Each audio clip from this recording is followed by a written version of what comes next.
এই আগুন ঘুরিয়া যখন তার বুক বরাবর আসলো, ধরবে তাকে, তাবারাকাল্লাযী সূরা বুকের সামনে গিয়ে দাঁড়াইয়া গেল, তোরে আসতে দেব না। ওই আগুন নিয়ে মৃত ব্যক্তিকে সাড়া দেওয়ার জন্য যেই ফেরেশতা নিযুক্ত ছিলেন, ওই ফেরেশতা তখন এই তাবারাকাল্লাযী সূরাকে বলবে, এ মেয়ে তুমি কে? এ পাপী, অন্যায় আর গুনাহ করেছে, তার জন্য কবরে অনেক আইটেমের সাজা বরাদ্দ করা হয়েছে। আমরা সাজা প্রয়োগের দায়িত্বপ্রাপ্ত ফেরেশতা। তোমার জ্বালায় আমরা মৃত ব্যক্তির কাছে যাইতে পারি না। আমাদের দায়িত্ব পালনে তুমি ব্যাঘাত ঘটাইতেছ। তোদের অত কথা আমি শুনবো না, এখানে থাকতে পারবি না, চলে যা। ফেরেশতা তখন বলছে, তুমি আল্লাহ পাকের কাছে একটু বলো, যদি আল্লাহ তোমাকে থাকতে বলেন তাহলে থাকবা, নইলে আমরা চলে যাব। এই তাবারাকাল্লাযী সূরা অন্যই ডাক দিয়া বলবে, মালিক, ওগো আল্লাহ, আমি কি তোমার কোরআনের একটা সূরা নই? আল্লাহ রাব্বুল আলামিন বলবেন, ও তাবারাকাল্লাযী সূরা, তুমি মনে হয় খুব রাগ হইছো, গোসার মধ্যে আছো। তাবারাকাল্লাযী সূরা বলবে, মাবুদ, অবস্থায় আমাকে গোসা এবং রাগান্বিত হইতে বাধ্য করেছে। আল্লাহ পাক বলবেন, ও তাবারাকাল্লাযী সূরা, কি বলার তাড়াতাড়ি বল। আমি কথা দিলাম, তুই যদি আমার কাছে কিছু বলো, আমি আল্লাহ তোমার কথা ফালাইয়া দেব না। কিছু বলবা? তাবারাকাল্লাযী সূরা বলে, আল্লাহ না বললে কি এত মেজাজ নিয়ে আসছি? আল্লাহ বলবেন, কি বলবি বল। আগে বলেন, আমি কি আপনার কোরআনের একটা সূরা কিনা? আল্লাহ বলবেন, অবশ্যই আমি আল্লাহর কোরআনের 29 নম্বর পারার 1 নম্বর সূরাই তো তুই। তোর কি সন্দেহ হয়? না আল্লাহ, আমার সন্দেহ হয় না। আপনার এই বান্দাটা 30 পারা কোরআনের একটা সূরাও জানে না, কোন সূরা কিচ্ছু তার জানা নাই, কেবলমাত্র একটা সূরাই তার জানা আছে। সেই সূরাটা হলাম আমি। তাবারাকাল্লাযী বিয়াদিহিল মুলকু ওয়া হুয়া আলা কুল্লি শাইইন কাদির। ওগো আল্লাহ, আমি তাবারাকাল্লাযী সূরা মুলক ছাড়া তোমার এই পাপী বান্দা কোরআনের কিচ্ছু জানতো না।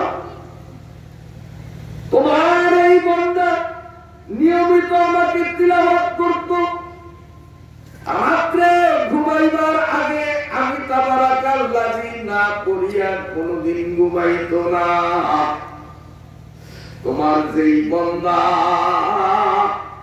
এই মাথার মুখ নারিয়া নারিয়া আমি সূরা তাবারাকাল্লাযী তিলাওয়াত করত,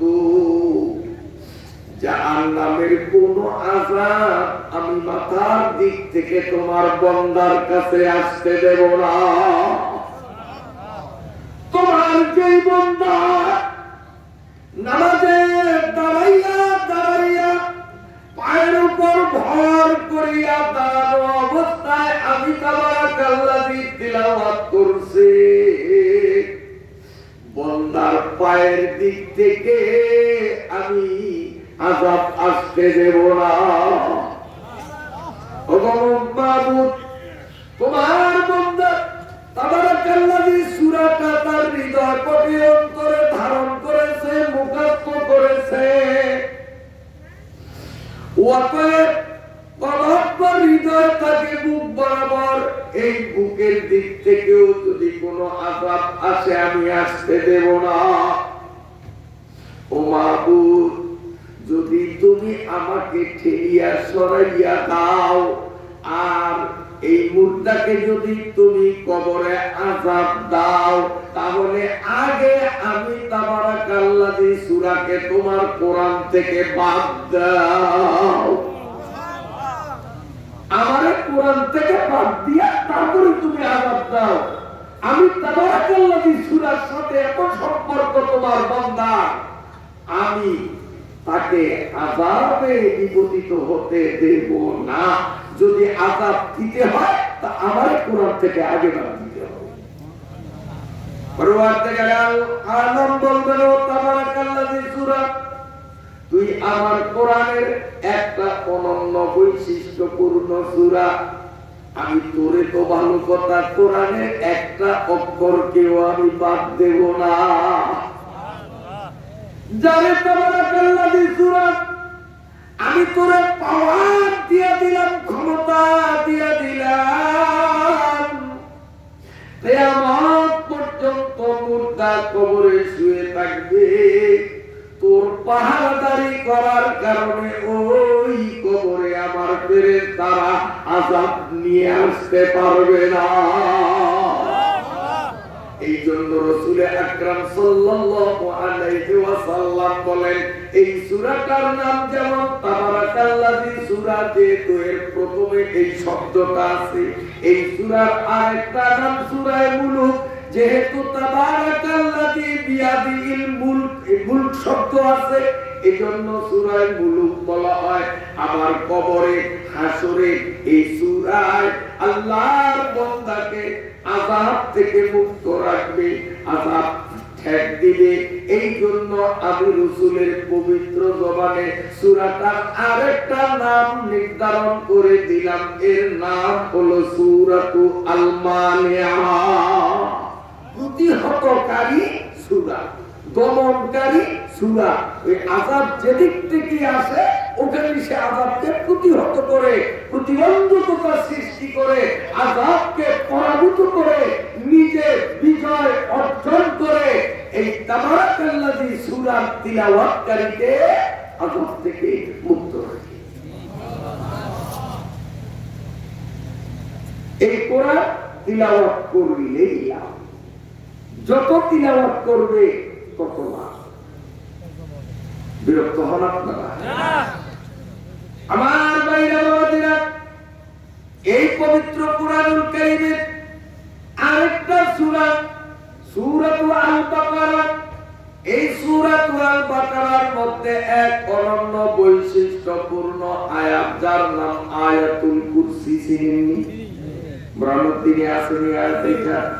পড়েন, আল্লাহু লা ইলাহা ইল্লা হুয়াল হাইয়ুল কাইয়্যুম লা তা'খুযুহু সিনাতুন ওয়া লা নাওম। শেষ পর্যন্ত কোরআনের এই আয়াত যেই মুসলমান রাত্রে একবার তিলাওয়াত করবে ঘুমাইবার আগে, আয়াতুল কুরসি যেই মুসলমান ঘুমাইবার আগে রাত্রে একবার তিলাওয়াত করবে, ওই ঘরে চোর ঢুকবে না, ডাকাত ঢুকবে না, জিন পরি দেও জক্কা কিচ্ছু ঘরে ঢুকবে না। যদিও ঘরে ঢুইকা পরে কোনো ক্ষতিকারও করতে পারবে না। পড়ার মতো জিনিস কিনা বলে এইরকম লাভ দুনিয়ার কোন বই পড়লে পাওয়া যাবে। আই ক্যান চ্যালেঞ্জ, কেউ দেখাইতে পারবে না। এটা পড়লে দুনিয়ার লাভ, আখিরাতের লাভ, লাভ আর লাভ লস করতে যায়। এজন্য কোরআনকে নাম রাখছে কোরআন। কোরআন মানে বারবার পড়া যায় এমন কিতাব, অধিক পরিমাণে পাঠ করা হয় এমন কিতাব পড়লাম, যার কারণে মানুষ এটাকে বেশি বেশি পড়ে। আল্লাহ পাকের নবী বলেন, যেই মুসলমান 5 ওয়াক্ত নামাজের পরে একবার আয়াতুল কুরসি তিলাওয়াত করবে, ওই মানুষটা মরে না কারণে জান্নাতে যায় না, মরার সাথে সাথে লোকটা জান্নাতি হয়ে যাবে। কোন সময়? 5 ওয়াক্ত নামাজের পর। আচ্ছা, আমি আপনাদের একটা প্রশ্ন করব, বুঝলে উত্তর দিবেন। বাংলাদেশ সরকারের পক্ষ থেকে একজন এগ্রিকালচার অফিসার আপনাদের কাছে আসলো, আইসা আপনাদেরকে জড়ো করে বুঝাইল যে আপনারা এই আমি নতুন একটা বীজ নিয়ে আসলাম, এগুলো যদি খেতে বপন করেন তো গন্ডা জমিনে এই পরিমাণ ফসল পাইবেন। আপনারা আশ্চর্য হয়ে গেলেন যে এত বেশি ফসল। আশ্চর্য হয়ে সুবহানাল্লাহ সুবহানাল্লাহ এতটুকু বলছেন। অফিসার তো দায়িত্ব শেষ করিয়া বুঝে শুনে তৈরি গেছে, আপনারাও সুবহানাল্লাহ বইলাই বাড়িতে গেছেন, কিন্তু বীজও নিলেন না, জমিনেও বপন করলেন না, সার ঔষধের তো দরকারই হয় না, নিরান্তমান আগাছা পরিষ্কার করার প্রশ্নই তো আসে না, শুধু সুবহানাল্লাহ পর্যন্ত কেন? এবার বলেন গন্ডা প্রতি ধান অফিসার যা বলছে আসবে তো? খালি সুবহানাল্লাহ তুলি হইব না। এইখানে তো অফিসারের কথায় মুগ্ধ হইয়া খুশি হইয়া, কারণ আগে গন্ডা জমিনে পাইছি যা, এখন তার চেয়ে 3 গুণ বলতে আছে, এই জন্য খুশি হইয়া সুবহানাল্লাহ।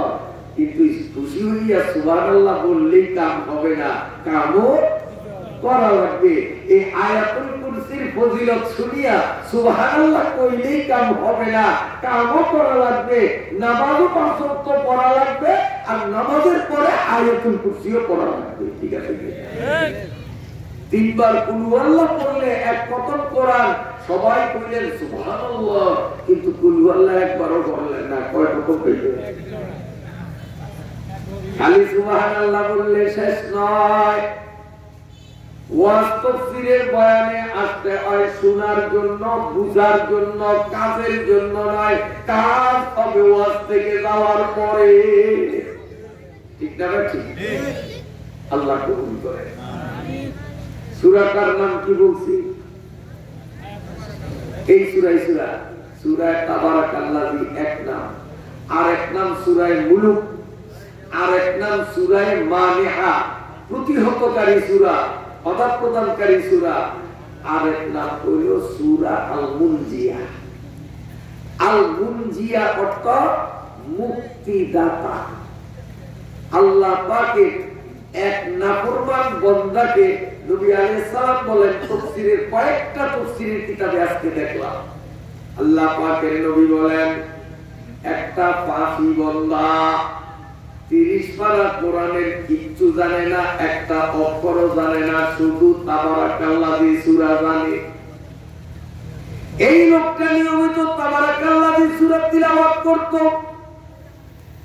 আর কোন সওয়াব ছিল না, সব গুনাহ গুনাহ আর গুনাহ। অধিক পরিমাণে গুনার কারণে লোকটাকে জাহান্নামে নিক্ষেপ করা হলো।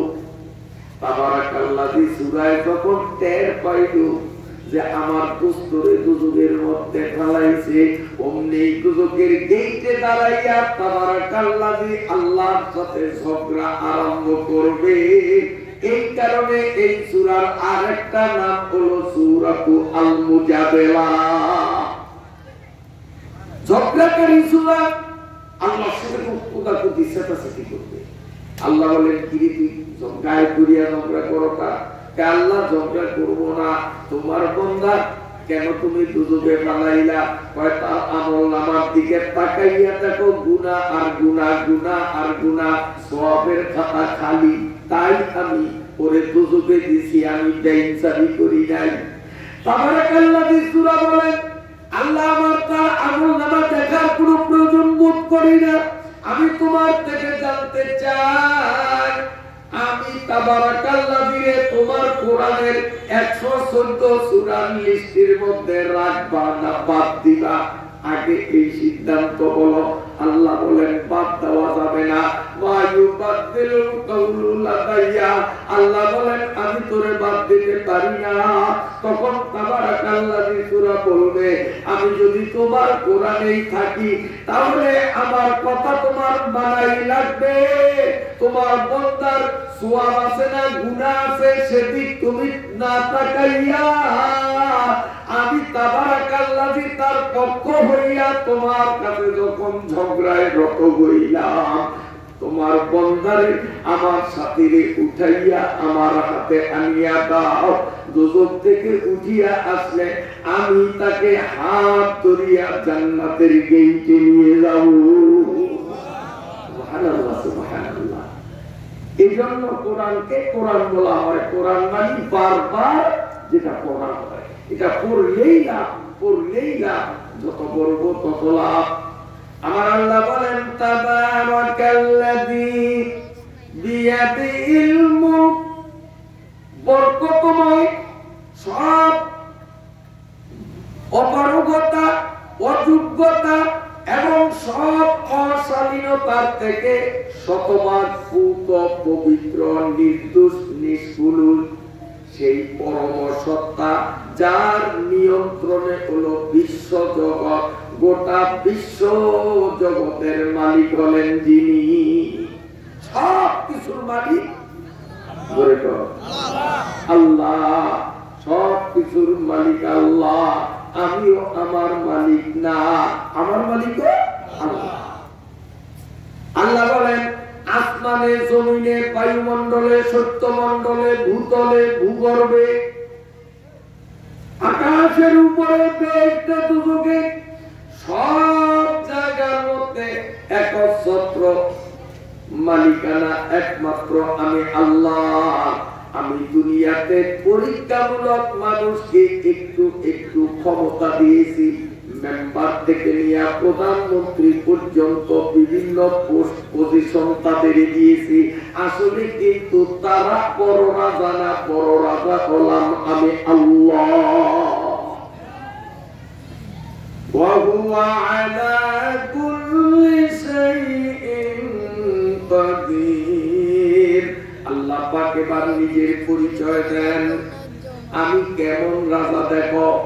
তোমাদের রাজারা কিন্তু সব বিষয়ের উপর শক্তিশালী নয়, সব বিষয়ের উপরে শক্তিশালী নয়।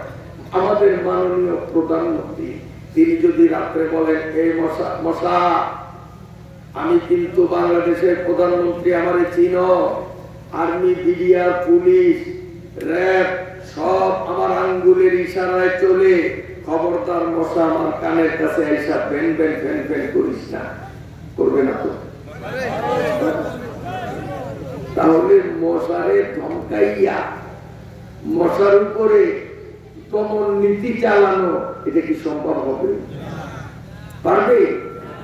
তাবারাকাল্লাযী বিয়াদিহিল মুলকু ওয়া হুয়া আলা কুল্লি শাইইন কাদির। দুনিয়ার রাজা যত বড় রাজা হোক, সে সর্বশক্তিতে শক্তিমান নয়, সর্বশক্তিতে শক্তিমান কেবল আমি আল্লাহ। উস্তে সুলতানি মুসাল্লাম নরুরা, নিস্তে কাসরা জোরায়ে চুয়াচেরা। আল্লাহ কি না পারে কথা কন? এই যে আমরা ছিলাম না, দুনিয়াতে আনছে কে? আনছে ছিলাম শিশু কিশোর, এই কৌশল থেকে যৌবনে আসলাম, যৌবন হারাইয়া এখন বার্ধক্যে আসি। এই পরিবর্তনটা কে ঘটাইলেন? জুয়ানে বুড়া বানায় কে? ধরে কোন? তো আমার আল্লাহ কিশোরে যুবক, যুবকরে বৃদ্ধ বানাইতে পারেন, বৃদ্ধরে উল্টো যুবক বানাইতে পারেন কিনা? কথা কোন পারে কিনা? পারে না। কোরআন শরীফের সূরা বাকারার মধ্যে আল্লাহ পাক বলেন, নমরুদ আর ইব্রাহিমের মধ্যে একদিন বিতর্ক হয়েছিল। তো নমরুদ কয় আমি আল্লাহ, ইব্রাহিম কয় কিসের তুমি আল্লাহ? আল্লাহ তো তিনি যিনি জীবন মৃত্যু দান করতে পারেন, এর উপরে যার ক্ষমতা, কারণ তিনি স্বর্গ বিষয়ে শক্তিমান, জীবন মৃত্যু দিতেও যিনি শক্তিমান তিনি আল্লাহ। তুমি কি জীবন মৃত্যু দিতে পারো? তাহা জীবন মৃত্যু তো আমি দেখি। এই কথা বলিয়া দুইটা লোক ধরে আছে, আইনা কোনো কথা নাই, একটারে কোপ দিয়া কল্লাটা ফালাইয়া দিল, আরেকটারে ছাইয়া দিল, জাতি গাড়ি যায়, এই দেখছো যে মরণ দিলাম, এই যে জীবন দিলাম। ইব্রাহিম আলাইহিস সালাম বলেন বোকার ঘরের বোকা করে তো এই দিয়ে বুঝাইতে পারবো না, কাজে যেমন শাক মুগুরটা তো ওই রকমই লাগে। মুখ ক্ষেতের বড় শাক বানতে হলে এই ছোট্ট বাপের সামনে ব্যাটুলি বড় মুগুর লাগবো না, ইব্রাহিম তো এই পাগলের এমনি বুঝা দেখবো না, এইবার বড় মুগুর মারতে হইব। আমার রব হলো যিনি পূব আকাশ থেকে সকালে সূর্য উঠাইয়া পশ্চিম আকাশে ডুবায়, পারলে তুমি পশ্চিম আকাশ থেকে উঠাইয়া পূব আকাশে ডুবাইও। নমরুদ উত্তর দেয় না। আপনারা বলতে পারেন কা নমরুদ এখানে তো বলতে পারতো এই ইব্রাহিম তোমার রবে পূবের থেকে উঠায় পশ্চিমের থেকে পশ্চিমে ডুবায়, এটা আমি সেটা করি, আমি পূব আকাশে উঠাই পশ্চিম আকাশে ডুবাই, তোমার কোথায় যদি পারে তা আগামী দিন সকালে পশ্চিমের থেকে উঠাইয়া পূবে নিয়ে ডুবাইতে কম। এইটা না বলা দরকার ছিল, ওইখানে যেরকম বলছে এটা বলা দরকার ছিল না, কিন্তু সোরাইটা কয় না, কয় না কারণ সোরাই বেঈমান হইল ভিতরে ভিতরে বোঝে আসলে তো সূর্য আমি উঠাইও না ডুবাইও না, উঠাই তো ইব্রাহিমের কোথায়। আমি যদি এখন তর্কেছি তার জন্য ইব্রাহিমে কই যে পূবেরতে আমি উঠাই পশ্চিমে আমি ডুবাই, তোমার কোথায় পারলে কাউকে পূব পশ্চিম থেকে উঠাও। আর ইব্রাহিমের কোথায় তো অবুয়া আল্লাহ কুল্লি শাইইন কাদির, সর্ববিশেষ শক্তিমান। ইব্রাহিমের কোথায় তো এটা ওয়ান টুর ব্যাপার, এটা পশ্চিম থেকে উঠাইতে পারবো, তাই তো আমি ধরা খাবো। তার সে আমি না বলিয়া সূত্র কাই ভালো পাবো হিতাল্লাহি কাফার ওয়াল্লাহু লা ইয়াহদিল কওমাল যালিমিন। কষ্ট হয় না, মজার আলোচনা আসছে। আল্লাহ কুল্লি শাইইন কাদির, তিনি সর্ববিষয়ে শক্তিমান। জুয়ানরে বুড়া বানাইতে পারে, বুড়িয়ারে জুয়ান বানাইতে পারে না, পারে পারে পারে না, তাইলে ওহু আল্লাহ কুল্লি শাইইন কাদির কেমনে হয়। এখন বলতে পারেন যে হুজুর জুয়ান গোজে বুড়া বানায় এত দেখি, তো বুড়িয়া করে জোয়ান বানিয়ে আল্লাহ আল্লাহ হেল্প দেখি পারবো নি? আল্লাহ পারবো না। আল্লাহ তাআলা আমরা যখন জান্নাতে যাব এইরকম বুড়িয়া একটাও জান্নাতে যাইব না, বুঝছেন? এরকম বুড়িয়া কপালে কিন্তু জান্নাত নাই, কথা বোঝেন নাই? কি করবে? নরে হায়াতের পানি দিয়া গোসল করাইলে একটা কুদরতি কম্পিউটারের ফোকাস যখন পড়বে তখন বুড়িয়া থাকবে না, বুড়িয়ায় 33 বছরের যুবক হয়ে যাবে। আর 120 বছরের বুড়িও যদি নেকের কাজ করিয়া যায়, ওই জান্নাতের গেটে গেলে কুদরতি কম্পিউটারে ফোকাস মারবে, ওই 120 বছরিয়া বুড়ি 18 বছরের যুবতী হয়ে যাবে। আপনারা বলবেন যে হুজুর এটা হলো বড় জগতে, কে জানে আসা না মিছা, যে বড় জগতে বুড়িয়ারে জোয়ান বানাইবো, বুড়িরে যুবতী বানাইবো। আল্লাহ পারলে এই জগতে দুই একটা করিয়া দেখাও, পারবো নি আল্লাহ? এখন পারবো নি? অবশ্যই পারবো। আল্লাহ কুল্লি শাইইন কাদির। আল্লাহ পাক বোঝে যে এই দুনিয়াতে যদি দুই একটারে আমি এইরকম বুড়িয়ারে জোয়ান না বানাইয়া দেখাই, তাহলে অনেক লোক চিন্তা করবো ইদানি বড় কালে বানাইবো, বুঝে পারলে তো দুনিয়াতে একটা বানাইয়া দেখাই তো জরুরি পারবো। এইরকম প্রশ্ন কেউ করতে পারে, এটা আল্লাহ পাক বলছে। বুঝিয়া এই দুনিয়াতে একটা বুড়ারে আল্লাহ তাআলা জোয়ান বানিয়ে দিয়েছে। সেই সময় যারা উপস্থিত ছিল তারা চোখ দিয়া দেখছে, আর এখন আমরা যারা পরবর্তী জেনারেশন আমরা ইতিহাস দেখতে দেখতে শিখতেছি। আল্লাহ একটা দেখাইয়া দিচ্ছে যে আমি পারি, আমি যে পারি এটা আল্লাহ দেখাইয়া দিচ্ছে। কবলি বানাইছে কারে? এক বুড়িরে যুবতী বানাইছে। কারে? সিলেন্ডি বুড়িরে। আপনার বাড়ির উত্তরটারে মনে হয় সত্যি না মনে? হ্যাঁ, এই জুলেখা ইউসুফের হারাইয়া ইউসুফরে না পাইয়া, লম্বা ঘটনা, আমি ঘটনা বলবো না, কাঁদতে কাঁদতে একেবারে অন্ধ হয়ে গেছে, ধুলধুল বুড়ি হয়ে গেছে, চোখেও দেখে না, ঝুঁকির মধ্যে থাকে, রাজ সিংহাসন সব গেছে, এখন খালি ইউসুফ রাস্তার পিলে ইউসুফ ইউসুফ ইউসুফ ইউসুফ করে এরকম খালি কবর টানবে। এরপরে এই বুড়িরে ইউসুফ নবী গ্রেফতার করিয়া ওনার দরবারে নিছেন। নেওয়ার পরে সেখানে অনেক ঘটনা আছে, কথোপকথন হয়েছে। হওয়ার পরে বুড়ি যখন চিনছে যে আমি যার জন্য সব হারাইলাম এই তো আমার সেই বন্ধু, কাজে এই বন্ধুরে যদি আমি পাইতে চাই, যদি ওই ইউসুফ তাইলে আপনি আমার বিয়ে করেন, তা আমার মতো এরকম বেডুকটা বুড়িয়ে তো ইউসুফ বিয়া করবো না। কাজে ইউসুফ যখন আল্লাহর নবী, আর আল্লাহর নবীরা দোয়া করলে আল্লাহ এটা ফিরিয়ে দেয় না, কাজে কলে কলে আটকায়। তাইলে ওনার সাবু বলে সাবুরানো, এই আল্লাহর নবী আমি আপনারে একটা শর্ত দিব, আমার পরিচয় যদি আপনি পাইতে চান। কি সত্য? সেই শর্তটা হলো যে আমি তো এখন ডুন্ডুল বুড়া, চোখেও দেখি না, হাঁটতেও পারি না, চামড়া ঢোল ঢোল করতে আছে, আমাদের হারানো যৌবনটা ফিরিয়ে দিতে হবে, মানে আমাদের যুবতী বানিয়ে দিতে হবে। এইটা যখন বুড়ি বলছে, বলার পরে ইউসুফ নবীর দরবারে কতগুলি মুনাফিক ছিল, নামে মুসলমান আসলে কামে মুনাফিক, নামে চলে নবীর লগে নবীর দরবারে, কিন্তু নবীরে মন দিয়া ভালোবাসে না। আমাদের দেশও আছে, চলে আলেমুল আমাদের সাথে পেছে বললে পানি করার জন্য আলেমগো কাছে আসে, হ্যাঁ বউর আটকে গেছে, কোন ডাক্তার সেটা কন্যা বলাই গেছে, এখন ডাক্তারেও কাম হয় না, তখন দৌড়াই ইমাম সাহেবের কাছে নিজেই করার হানি করার রানে বান্ধব নেতা নিজের জন্য আছে না নাই? তো পেছে করলে হুজুর কাছে আছে, আর যখন পেছে করে না তখন ভিতরে ভিতরে হুজুর বিষ মারণ যায় কেমনে ওই দাঙ্গা খায়, আছে না নাই? এগুলি মুনাফিক, এগুলি মুনাফিক, এগুলি মুনাফিক, আল্লাহর দুশমন, ইসলামের দুশমন, কোরআনের দুশমন, আলেমের দুশমন, ঠিক না ভাই?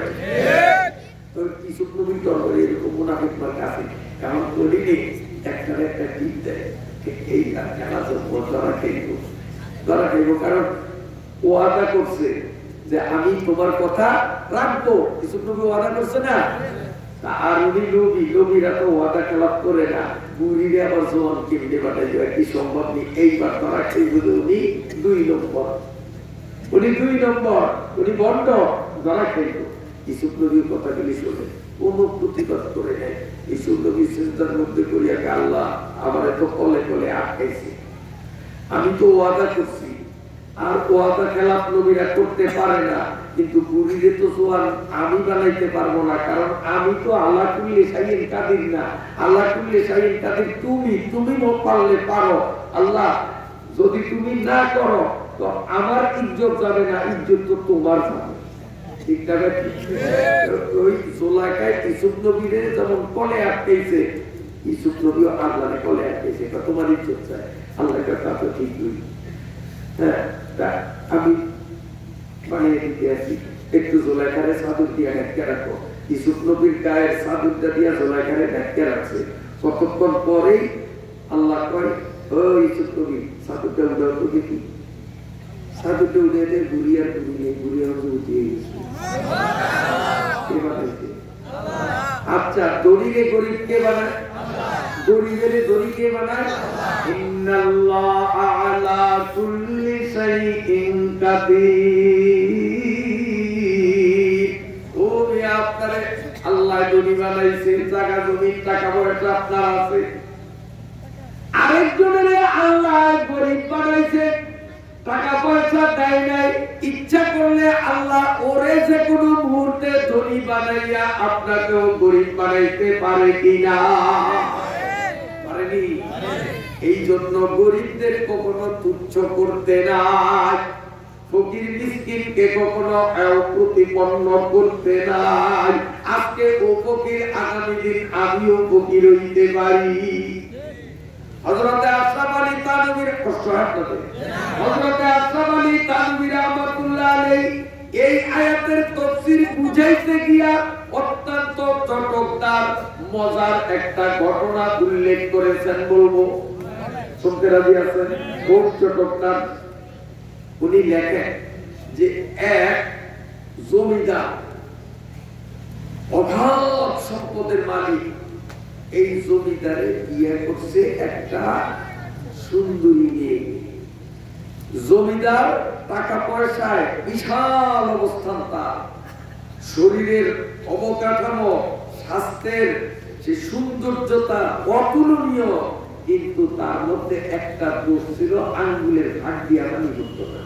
বুঝলি? মাশাআল্লাহ, এটা মানে হার কিপটা। একদিনের ঘটনা, ওই বাড়ির সব লোক কোন একটা অনুষ্ঠানে বেড়াইতে গেছে। ঘরে আছে কেবল তোমরা স্বামী স্ত্রী দুইজন। এখন স্ত্রী স্বামীকে কয়, এ প্রাণপ্রিয় স্বামী, আমি জীবনে কোনোদিন বনভোজন খাইতে যাই নাই, পিকনিক খাইতে যাই নাই। আপনার কাছে নাই বনভোজন? ওই যে স্যার বনভোজনের কথা কইছে না? আচ্ছা, কুয়া কাটা যায় বনভোজন খাইতে, 2000 টাকা না দিলে সুকেশ ভাঙ্গে, মনে আছে নি? ওয়াজ কিন্তু আমার কাছে আলহামদুলিল্লাহ কয় না যায়, তাহলে কি বনভোজনে যায় না বলতেছে? আরে খোদা, পাহাড় কি একজনের সেদিনটা, আরে বাবারে বাবা, যাস কই? আরে কই যাস তুই? আসিলি মানুষের বাচ্চা, ওইয়া গেলি তুই জানোয়ারের বাচ্চা। বলে কেমনে? এই আপনারা কর, জীব জানোয়ার, শুয়োর, কুত্তা, বিলাই এটি বনে খায় না, আমাকে কালাম করে এসে খায়। এই বনে ভোজন করে কারা? বন মানে জঙ্গল, ভোজন মানে খাওয়ার। তো বন জঙ্গলে খায় কুত্তা ফাটকালে, মানুষে খায় ঘরে। তা আসলি মানুষ এতদিন ঘরে খাইতি, আর এখন জঙ্গলে খাইতি যা, মানুষের থেকে না জানোয়ার দিতে আমরা তো বুঝি দিছে।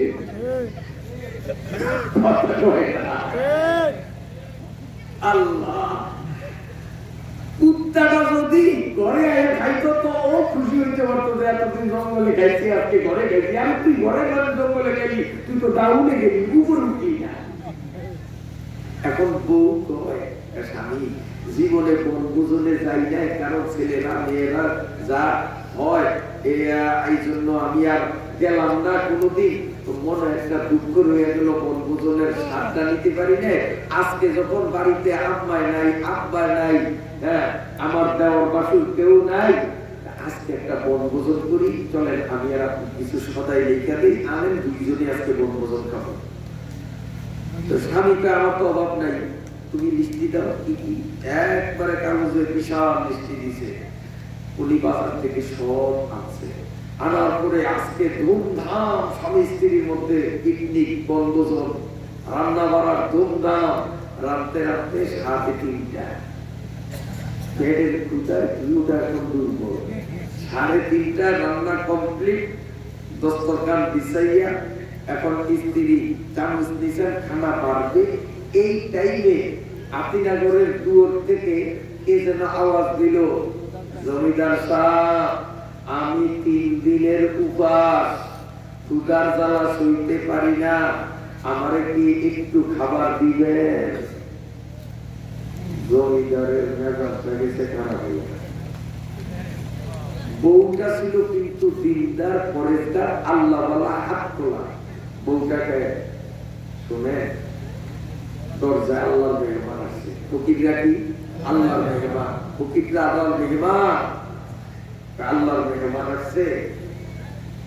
এই আল্লাহর মেহমান রে আগে খাওয়াইয়া আমরা পরে খাবো, পরে খাবো। হাটে গেলে ফকির, বাজারে গেলে ফকির, মসজিদে গেলে ফকিরের জ্বালায় আর থাকতে পারলাম না। আসলে দেখবেন আমাদের দেশের মাহফিলে চাঁদা উঠাইতে যখন সূর্যের দোকানে দোকানে যায়, অনেক লোক জানি না ওই মাহফিল, ওই মাহফিল, এই মাহফিল, মাদ্রাসা মাহফিল, স্কুলের মাহফিল, এত মাহফিল কত দেয় বলে দিয়েছেন কত, আসলে জানি দিয়ে দিতে। আর যারা আল্লাহর ফজলে 2, 4, 5, 10 টাকা আল্লাহ যা তৌফিকে দেয়, এরা দেয়, এরা কিন্তু জানি না। যারা জানি পারে এরা কিন্তু আসলে জীবনেও মারবেড়ে তেমনিয়া সারিয়ে রেখে একটা স্মৃতিও দান করিয়ে পারে, ওরাই জানি। ওইগুলো আর কিপটার দল। এই জমিদারও তো এই ক্লাসে, এইটা কার হারে গেলে ফকির, মসজিদে গেলে ফকির, বাজারে গেলে ফকির, অফিসে গেলে ফকিরে চলে আর বাঁচলাম না।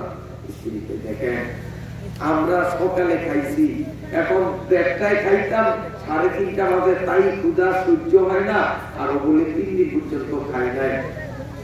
ওরে খাওয়াইয়া অনেক থাকবে, তারপরে আমরা খাবো, একটু আগে খাওয়াই আসে। আর দুনিয়াদার যারা, এরা কিন্তু গৌর গোলাম। আমরা গ্রামের মানুষ না বুঝলেও আমরা বুঝি, কারণ চোখে দেখি তো। বউটা হইলো ম্যাডাম, সে সামনে সামনে বাজার করতে যায়, ইজান মার্কেটে, জিয়া মার্কেটে, আর স্বামীটা চাকরের মতো টাকার ব্যাগ নিয়ে পিছনে পিছনে থাকে। দোকানে 1 টাকার মাল 10 টাকা দিয়ে কিনলো, ওই স্বামী নামক চাকরটা মুখ খোলার সাহস পায় না, ওই টাকা দিয়েই ঠকিয়ে সদাই নিয়ে আসে। ঠিক কই না বলি? তো দুনিয়াদাররা বহু গোলাম। না মামলা করলে দইয়া পাঙ্গাস মাছ নিয়ে নেতার কাছে যায় না, নেতার বউর কাছে যায়, কারণ বউরে সাইজ করতে পারলে নেতারে সাইজ করা যাবে। নেতারা বড় লোকরা বউ পাবো। এখন উনিও চিন্তা করলো যে আমার তো দিতে মন চায় না, বউ কয় না দিলে তো আবার বউর মন পাবো না, এখন কাটা দাও, দাও তো কিছু দাও। এখন ও যে দান করতেছে কি উদ্দেশ্যে? সবের উদ্দেশ্যে, বউরে খুশি রাখার উদ্দেশ্যে, আল্লাহকে খুশি রাখার উদ্দেশ্যে না। এখন বউ সব আইটেমের খানা রেডি করলো, রেডি করে যা খানা নিয়েই যখন আতিনগরের দরজাটা করলো, ওই লোকটার ফকিরটা দীর্ঘদিন মারাত্মক এক অসুখ, টাকার কারণে চিকিৎসা করতে পারে না, চেহারা ফ্যাকাশে, স্বাস্থ্য বিশ্রী, দেখতে ঘৃণা আসে, এই দরজাটা বন্ধ করলো আর বকাবকি শুরু করলো। যখনই বকাবকি শুরু করলো, তখন ফকিরাও আবার জেনা তেনা ফকিরা, ফকিরা চোখ রাঙ্গানে দেখে, এই জমিদারের বাচ্চা, জমিদার শোন, তুই কারে বকা দিলি? এই বেটা কারে বকা দিলি? তুই যে আজকে ধনী, এই টাকার মালিক তুই না, টাকার মালিক আল্লাহ। আল্লাহ আল্লাহ তোর হাতে টাকা দিছে কারণে তুই ধনী, আমারে আল্লাহ টাকা দেয় নাই কারণে আমি ফকির। টাকা পাইয়া তুই ধনী হইছ, এখানে তোর বাহাদুরির কিছু নাই, আর আমি টাকা নাই, গরিব, আমারও মন খারাপের কিছু নাই। আল্লাহ খুশি হয়ে করে ধনী বানাইছে, আমারে গরিব বানাইছে। আমাকে গরিব দেখিয়া তুই যখন ঘৃণা করলি, আমি তোর খাবার খাবো না, নে তোর খাবার নে, আমি খাবার খাবো না। যখন এরকম ধমক দিল, যা করে খাবার দিব না, এই কথা বলিয়া যখন খাবার সামনের থেকে নিয়ে আসে রিটার্ন, অথচ সোরাকে বলতে পারতো যে দেখ আমি চাই গিয়া গেলেও জিদ পানি এনে খাইব, এটা উচিত ছিল না। খাবি না দেয় করতে লেগে, যখন খাবার না খাই জমিদার, আমিও তোর খাবার খাবো না, তুই আমার পাও ধরলেও তোর খাবার খাবো না, তবে তোর একটা কথা বলিয়ে যাই, বহু আলা চুল্লি সাইয়ের কাদির, একদিন হয়তো আমার আল্লাহ তোর জায়গায় আমারে নিয়ে আমার জায়গায় তোরে আনতে পারে, আমি জমিদার হব আর তুই আমার কাছে 3 দিনের ক্ষুধার্ত ফকির হইয়া ভিক্ষা চাইবি।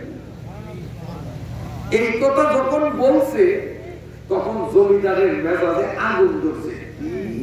আমার জায়গা, জমিন, ব্যাংক ব্যালেন্স, কত কিছু, আবার আমি ফকির হব, ওর পায়ের তলে নাই মাটি হবো বলে আবার জমিদার ফালতে তোর আল্লাহ করুক। ফকির চলিয়া গেল,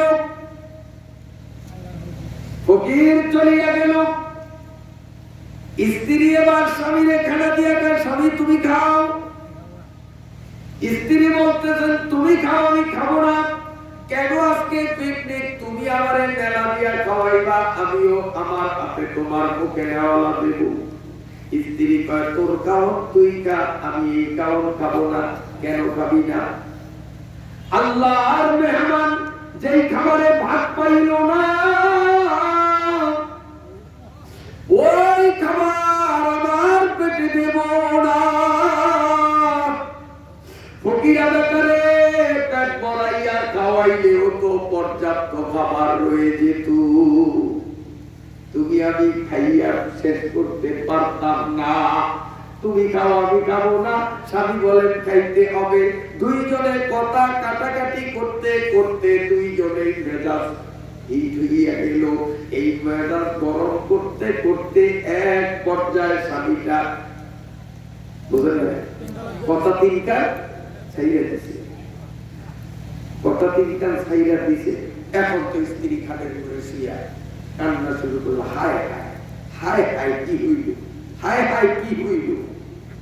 স্বামীটাও এখন আতিনাগরের খাটে দিয়ে হায় হায় একটা ফকিরারে কেন্দ্র করিয়া সুখের সংসারটাকে এরকম করলাম।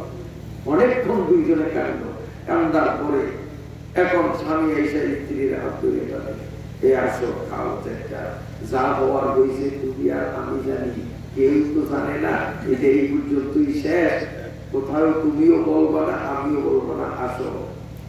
স্ত্রী কয় শোনো রে স্বামী, আমার হাত ধরিও না, ছাড়িয়া দাও, আমি ভিন নারী তুমি ভিন পুরুষ। তুমি 3 তালাক দিয়ে ফেলেছ, তুমি ভিন পুরুষ আমি ভিন নারী, আমি আর তোমার এক সংসারে থাকতে পারি না। কারণ ইন্নাল্লাহু আলা কুল্লি শাইইন কাদির, ওই শাই আলা কুল্লি শাইইন কাদির আল্লাহ, আল্লাহকে আমি বিশ্বাস করি। আমি যদি তালাকের কথাটা গোপন রাখিয়া তোমার সংসার করি, আমার আল্লাহ আখিরাতে তো আমার উপরে আযাব চাপাইয়া দিবেন, এই দুনিয়াতেও দেওয়ার শক্তি রাখি, আমি আর থাকবো না। এবার কোন মতে স্ত্রী কারে রাখতে পারলো না, স্ত্রী তার বাপের বাড়িতে চলিয়া গেল। 3 হায়েজগত হওয়া পর্যন্ত তার তালাকের ইদ্দত পালন করলো।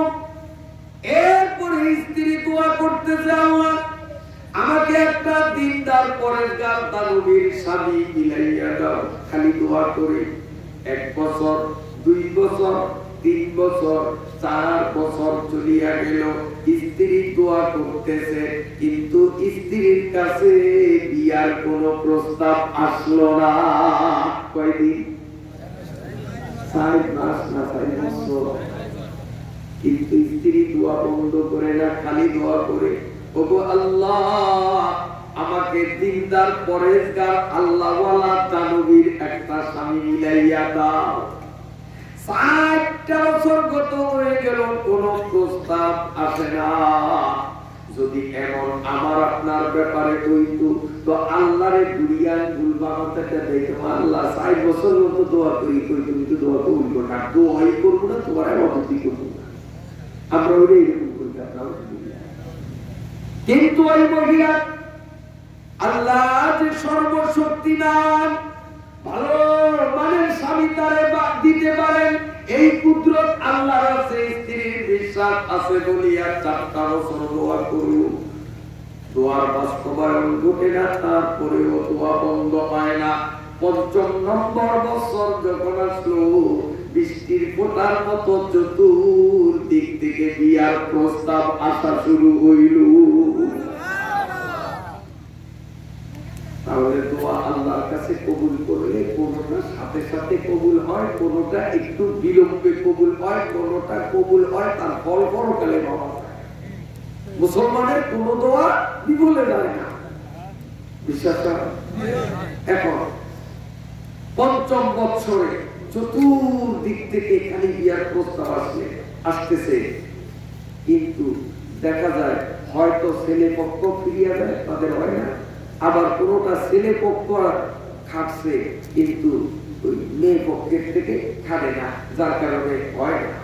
এইভাবে 1 2 3 4 করতে করতে 99টা প্রস্তাব আসছে, একটাও 2 পক্ষ একমত হইতে পারলো না। 99টা প্রস্তাব আসলো, কোনটা পুরুষ পক্ষ ফিরিয়া যায়, কোনটা এই পক্ষ ফিরিয়া যায়। 99টার পরে 100 নম্বরে একটা প্রস্তাব আসলো। এক জমিদার মেয়েকে বিয়ের প্রস্তাব নিয়ে আসলো। মেয়েটা পর্দার আড়াল থেকে যখন বলছে তুমি কেন আসলা, 99টা প্রস্তাব আসছে, আমার এখনো বিয়ে হলো না। ওই জমিদার কয় আমিও বিয়ে করবো, মুখ করলাম, 99টা প্রস্তাব আমার কাছেও আসছে, আমারও বিয়ে হয় না, হয়তো 99 যখন মিলা গেছে আজকে একটা কিছু ঘটতে পারে। তোমারও 99টা, আমারও তো 99টা, তোমার জন্য এবার 100 নম্বর, আমারও 100 নম্বর, তাই না? হয়তো একটা কিছু হইতে পারে। মহিলা চিন্তা করলো, হ্যাঁ যুক্তি এতে তো এইটাই। এবার ছেলেকে মেয়ে দেখার প্রস্তুতি নিল। ছেলে মেয়েটা দেখলো, এই জমিদার ছেলে বলে, বোন রে আমি 99টা মেয়ে দেখছি, একটাও পছন্দ হয় নাই, 100 নম্বরে তোমারে দেখলাম। আমি যেমন বউ চাইছিলাম তোমাকে ওই রকমই দেখা যায়। আমি 100% তোমাকে বিয়ে করতে সম্মতি দিলাম। ওই মহিলা বলে, মেহমান ভাই 99টা ছেলে দেখছি, একটা ছেলেও আমার পছন্দ হয় নাই, 100 নম্বরে তোমারে দেখলাম। যেই মানের স্বামী আমি চাইছি তোমারে ওই রকমই দেখা যায়। আগাইছিলি একটু আগাইছে না, এখন একটু বিশ্রাম নেই। মহিলা কয়, শোনেন আমার একটা কিন্তু কলঙ্ক আছে, দোষ আছে, বিয়ের আগেই পরিষ্কার হোক, পরে হইলে ঝামেলা। আর আমাদের অবস্থা হলো বিয়ের আগে গোপন রাখে। মায়ের কোন সমস্যা আছে প্রকাশ করে আগে দিয়েও ঠিক না?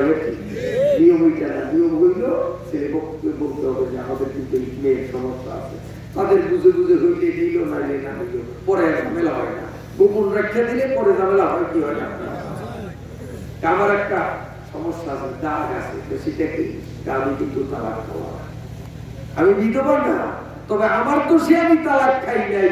ঘটনা সব শুনে ওই জমিদার কয়, শোনো, যদিও তুমি তালাক খাওয়া, তোমার দোষে তো তুমি তালাক খাওয়ায়, ওই আর কিপটায় তোমার উপরে জুলুম করেছে, কাজে তোমার এই তালাক খাওয়া হওয়া এটা কোনো দূষণীয় নয়।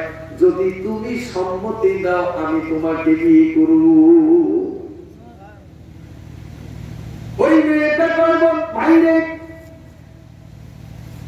আমাকে যদি বিয়ে করতে হয় একটা শর্ত আছে।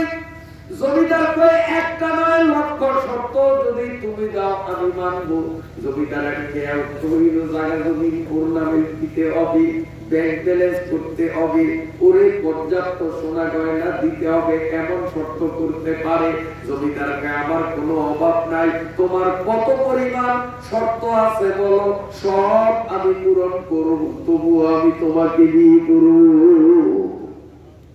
মেয়েটা কয়, শুনে সোনা গয়না জায়গা জমি না, আমার শর্ত হলো যে আগের স্বামী দান করতে বলছি, দান করে নাই, কৃপণতা করছে, যার কারণে আমি তার সংসার থেকে আলাদা হইলাম।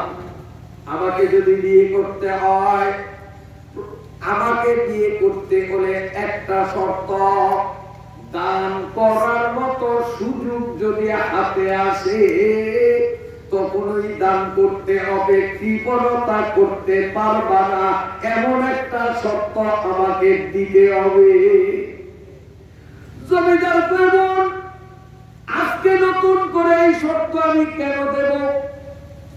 আল্লাহ আমারে যখন থেকে সম্পদের মালিক বানাইছেন তখন থেকে দিনে রাতে ডান হাতে বাম হাতে আমি দানের সুযোগ পাইলেই দান করি, দানের সুযোগ পাইলেই দান করি, কারণ এই সম্পদের মালিক আমি নই, সম্পদের মালিক আমার আল্লাহ। আমার আল্লাহ মালিক। নতুন করে আবার কিসের শর্ত? স্ত্রী কয়, তাহলে আমি রাজি। দুইজনের মাঝে বিবাহ হয়ে গেল, দুইজন স্বাচ্ছন্দ্যে সংসার করতেছে। বিয়ের বয়স অল্প কয়েকদিনের মাথায় আগের স্বামীর সংসারের মতো আজও শ্বশুর শাশুড়ি দেওয়ার ননদ সব বেড়াইতে গেছে। স্ত্রী তার স্বামীকে বলে, প্রাণ প্রিয় স্বামী রে, জীবনে কোনোদিন পিকনিক করি নাই, মনের স্বাদ মিটাইবার জন্য আগের স্বামীকে নিয়ে পিকনিক করতে চেয়েছিলাম, তাও কপালে জুটলো না। আজকে যখন সুযোগ হয়েছে আমি লিস্টি দেব, সদাই আনেন আপনি আর আমি একটা পিকনিক করব। স্বামী বললেন ঠিক আছে, তোমার মনে সেই চাপা থাকা ব্যাপারটাকে দূর করতেই হবে, স্বামী হিসাবে আমার কর্তব্য, লিস্টি দাও। লিস্টি নিয়ে স্বামী বাজারে গেলেন, সদাই আনলেন। অনেক আইটেমের সদাই, দুইজনে ধুমধাম করে রান্না বান্না করতে করতে আজ 3:30 খানা রেডি। দুইজন খানা নিয়ে বসে গেছেন। ঠিক ওই মুহূর্তে দরজার থেকে হাত মারলো জমিদার সাহেব, আমি 3 দিনের ক্ষুধার জ্বালা সইতে পারি না, দয়া করিয়া আমারে একটু খাবার দিবেন কি? স্ত্রী তখন আগে দামি বিয়ার আগে কইছে দানের সুযোগ পাইলেই গাইনাতে পামাতে দিনে রাইতে দান করে এবার দেখা যাবে, চোখ। আবার ভিতরে ভিতরে কিন্তু টেনশনেও কাজ করতেছে, কপালে কি আছে জানি না। সেই দিনও কিন্তু এই অবস্থায় তালাক খাইছি, আইজও আবার কপালে তালাক কি না। একদিকে স্বামীর পরীক্ষা টেনশন, পাস করে না ফেল করে, আর একদিকে নিজের জীবন নিয়ে টেনশন, তালাক খাই কি না। বিশাল টেনশন। স্বামীকে তুমি ঝিলিতেছ না, আল্লাহর মেহমান আইসে শোনো না, ডাক দিছে, আমি শুনছি তুমি শোনো না, কানে তুলে দিছ। যেই খাবা ওরে খাওয়াইলে এরপরে আমরা খাইব, তারপরেও তো থাকবো, তাড়াতাড়ি সব আইটেমের কোনোটা বাদ দিবা না, কারণ ফকির মানে আল্লাহর মেহমান। কে কয়? কে কয়? স্বামী।